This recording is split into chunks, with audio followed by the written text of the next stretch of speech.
Hijrah secara umum berarti suatu perpindahan total dari sikap dan perbuatan yang sebelumnya memberikan dampak buruk dalam kehidupan.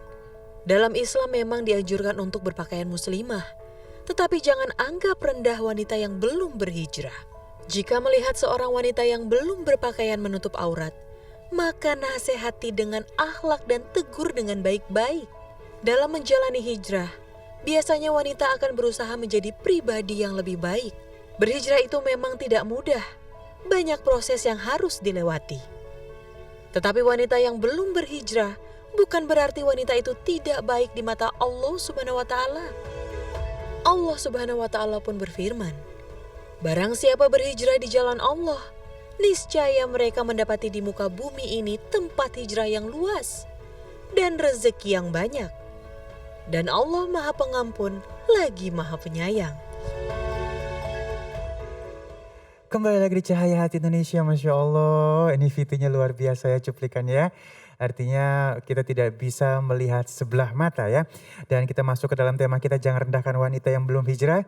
Bersama guru kita Abi Amir Faisal. Assalamualaikum Abi. Waalaikumsalam warahmatullahi Kangennya sama Abi. Masya Allah nih. Senang banget ketemu Bang Ali. Masya Allah. Senyumnya sekalipun di balik cadar masker, tetap kelihatan senyumnya. Masya Allah. Dari matanya yang semakin menyempit, tanda-tanda senyum yang indah. Baik Abi, memang kadang-kadang kita meng-underestimate-kan atau merendahkan orang-orang yang belum berhijrah terutama untuk wanita.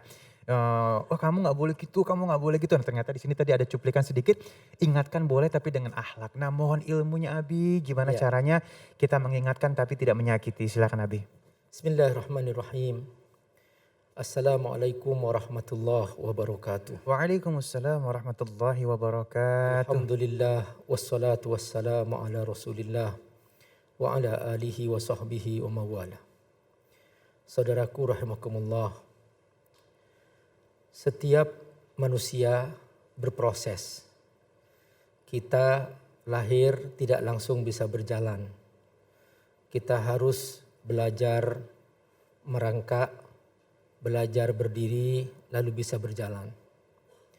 Orang tua yang baik adalah orang tua yang tidak memaksa anaknya yang masih baru belajar merangkak dipaksa berjalan.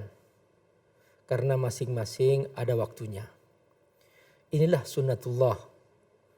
Allah Subhanahu wa Ta'ala menciptakan alam semesta ini dengan berproses. Satu biji tumbuh, dia masih butuh waktu untuk menjadi sebatang pohon yang tinggi. Lalu kemudian dia juga menjadi berbuah pada waktunya yang telah ditentukan. Ini butuh waktu. Sama sahabatku rahimakumullah, seorang yang hijrah misalnya, dia baru belajar Islam. Dia baru mengenal Islam. Ada yang hijrah dari kekafiran kepada keimanan. Maka dia disebut dengan istilah mu'allaf wal mu'allafatu qulubuhum. Artinya dia sedang ditaklif, butuh diikat hatinya. Karenanya dia termasuk yang menerima zakat. Tapi kalau sudah imannya kuat, dia bukan mu'allaf lagi. Dia sudah kuat imannya, malah justru dia yang mengikat hati orang lain yang masih lemah imannya. Begitulah teman-teman rahimakumullah, proses demi proses dalam kehidupan ini memang harus kita ikuti. Nah sama orang yang baru berhijrah, dia bertobat, sebelumnya masih belum memakai hijab, lalu dia memakai hijab. Nah ini proses hijrah. Namun di belahan sana ada orang yang dia belum siap memakai hijab. Mungkin karena pekerjaan, mungkin karena situasi dan kondisi. Apakah kemudian kita menghakimi dia ahli neraka, menghakimi dia sesat, menghakimi dia misalnya tidak benar dan sebagainya. Nah teman-teman rahimakumullah, ada dua macam fikih ya Bang Ali. Ini ada dua fikih Bang Ali. Jadi pertama ada fikih halal haram. Yang kedua ada fikih dakwah. Nah kalau Bang Ali bertanya kepada Abi Amir, Abi Ya, eh, apa hukumnya tidak berhijab?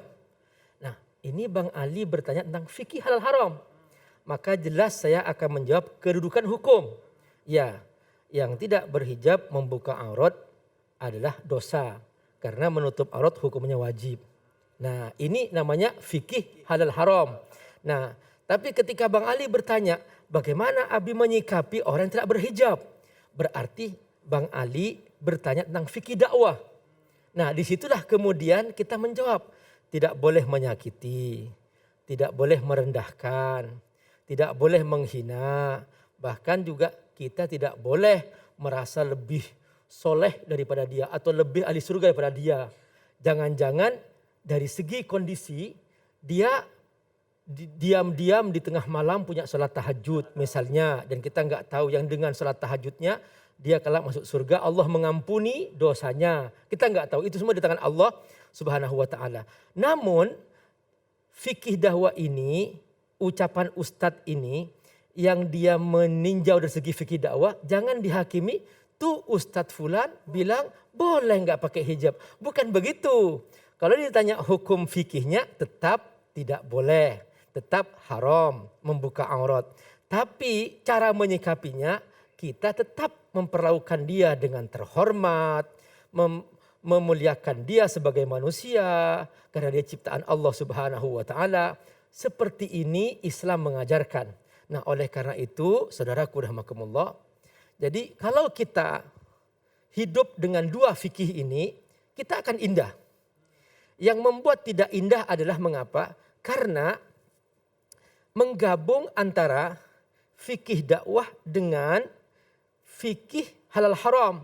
Sehingga kemudian ketika dia memakai hijab, dia merasa lebih solehah daripada yang tidak memakai hijab. Dia merasa lebih ahli surga daripada yang tidak memakai hijab. Nah, inilah yang tidak dibolehkan dalam syariat. Saya kasih contoh nih Bang Ali ya. Nih misalnya teman-teman rahimakumullah. Ya, jadi teman-teman rahimakumullah. Di zaman Nabi ada seorang badui. Ya, ada seorang badui. Dia datang ke Rasulullah Shallallahu Alaihi Wasallam. Langsung dia menarik pakaian Nabi dari belakang. Sampai kemudian Nabi ya tergerakkan, dia hampir jatuh gitu. Dan dia langsung berteriak, Muhammad, ya saya minta hak saya. Dia minta hak zakat maksudnya. Nah, Omar yang melihat langsung mirah mukanya. Ya namanya Omar ya, Bang Ali sudah tahu itu ya, sudah luar biasa. Dia Omar sudah kalau sudah melihat ada orang memperlakukan Nabi dan kasar, da'ni la aqtu'anna unuqahu, biarkan aku potong lehernya gitu. Nah, tapi Nabi tahu secara sikap ini orang Badui. Nabi sudah tahu ini orang Badui, orang yang tidak berperadaban. Dia hidup di kampung, belum pernah terpelajar, belum pernah belajar dia. Nah, maka wajar bersikap seperti itu dalam fikih Nabi ini, fikih dakwah Nabi. Nah, sementara dalam pandangan Omar memandang dari fikih seorang yang sudah kuat imannya. Makanya kata Nabi, da'hu ya Omar. Biarkan wahai Omar. Jangan begitu, jangan keras-keras gitu loh istilahnya gitu. Nabi tetap senyum, kemudian Nabi melayani, memberikan haknya. Inilah fikih dakwah. Jadi jangan digabung antara fikih dakwah dengan fikih hal haram. Karena kalau digabung nanti menyebabkan kita terlalu merasa lebih baik, merasa lebih ahli surga, selain kita adalah ahli neraka. Padahal jangan-jangan dia bertobat. Jangan-jangan dia nanti husnul khotimah. Jangan-jangan dia subhanallah di akhir hidupnya menjadi seorang yang kembali kepada Allah. Dan di situ dia mati syahid. Kita tidak tahu. Dan jangan-jangan seorang yang tadinya merasa soleh, merasa baik. Su'ul khotimah. Di akhirnya tiba-tiba dia meninggal dalam keadaan tidak beriman. Nah ini yang kita pikirkan. Saudaraku rahimakumullah. Hal semacam ini kita harus perbaiki. Cara pandang seperti ini. Nih teman-teman rahimakumullah. Suatu hari Rasulullah Sallallahu Alaihi Wasallam kedatangan ya, beberapa sahabatnya. Lalu Nabi bercerita kepada mereka bahwa ada seorang yang telah membunuh 99 orang. Nah ini teman-teman, perhatikan. Membunuh satu orang saja dosanya seperti membunuh semua manusia. Bayangkan coba, dia membunuh 99 orang.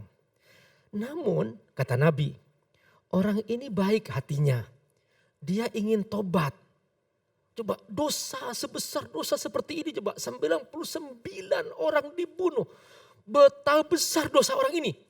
Tapi apa kata Nabi? Dia jujur ingin bertobat. Lalu dia mencari guru. Ketemulah guru. Kata Nabi, gurunya ini ahli ibadah. Gak punya ilmu. Faja'a ila abidin. Nah, karena gak punya ilmu, ditanya, wahai guru, ya, aku telah membunuh 99 orang. Kira-kira tobatku diterima enggak? Kata orang ini, dia dengan pandangan negatif. Ah, enggak mungkin diterima. Dosamu terlalu besar. Satu orang saja kau bunuh, sudah seperti membunuh semua manusia. Nah, bagaimana kalau membunuh 99 orang? Enggak mungkin diampuni oleh Allah. Akhirnya kata orang ini, kalau begitu aku lengkapi 100. Langsung orang ini dipenggal lehernya. Nah, subhanallah. Terakhir kata Nabi, dia mencari guru. Bertemulah kemudian dengan seorang yang alim. Summa ja'a ila alimin, kata Nabi. Dia bertanya, wahai guru, aku ingin bertobat. Iya. Kira-kira diterima enggak tobatku? Kenapa? Aku telah membunuh 100 orang. Kata orang alim ini, innallaha yaghfirudz dzunuba jami'a. Allah mengampuni semua dosa. Innallaha la yaghfiru ayyushraka wa yaghfiru ma duna dzalika liman yasha. Allah mengampuni semua dosa kecuali dosa syirik. Oh jadi diampuni? Iya benar. Dengan syarat kau tinggalkan kampung kamu. Mengapa? Kampung kamu banyak orang buruk. Oh kalau begitu aku hijrah. Ya hijrahlah. Dia berangkat hijrah. Karena dia ingin bertobat, ingin baik. Di tengah jalan meninggal dunia. Subhanallah. Gak ada yang tahu teman-teman. Di akhir hayatnya. Dia baru beberapa menit bertobat. Langsung meninggal dunia. Apa? Datanglah malaikat penjaga neraka. Mau dimasukkan dia golongan ahli neraka. Terus begitu mau diangkat. Datang malaikat penjaga surga. Jangan, ini ahli surga. Loh, kata penjaga neraka, belum beramal. Tidak ahli surga ini, belum beramal. Tarik menarik antara dua malaikat ini, Allah kirim malaikat yang ketiga sebagai wasit. Ukur tempatnya. Kalau dia lebih dekat ke kampung orang soleh, berarti ahli surga. Kalau lebih dekat ke kampung orang buruk, berarti ahli neraka. Sebetulnya kata Nabi, dia posisi meninggalnya di tempat yang dekat ke orang buruk. Tapi pas diukur oleh malaikat, dia didekatkan ke tempat orang soleh. Inilah husnul khotimah. Karenanya jangan sekali-kali prasangka buruk kepada siapapun. Dalam fikih dakwah berpositif thinkinglah kita. Tapi dalam fikih halal haram jelaskan ini halal, ini haram. Harus tegas seperti itu. Semoga Allah berkahi. Masya Allah, wah nikmat banget ini ya. Dapat pelajaran baru lagi dari Abi ya, benar ya. Jadi kita memang harus bisa membedakan bagaimana dakwah dan bagaimana fikih yang sesungguhnya ya. Dan baik, sesaat lagi kita akan menjawab pertanyaan-pertanyaan yang insya Allah akan dijawab oleh guru-guru kita yang dimuliakan Allah Subhanahu Wa Taala. Jangan kemana-mana, tetap bersama kami di Cahaya Hati Indonesia.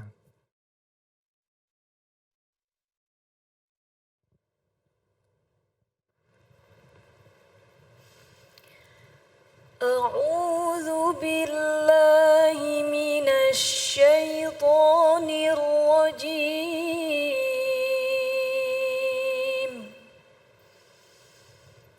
بسم الله الرحمن الرحيم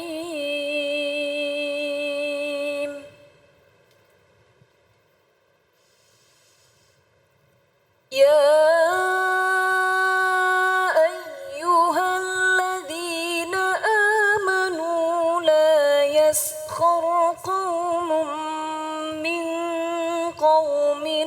عسى أن يكونوا خيرا منهم عسى أن يكونوا خيرا منهم ولا نساء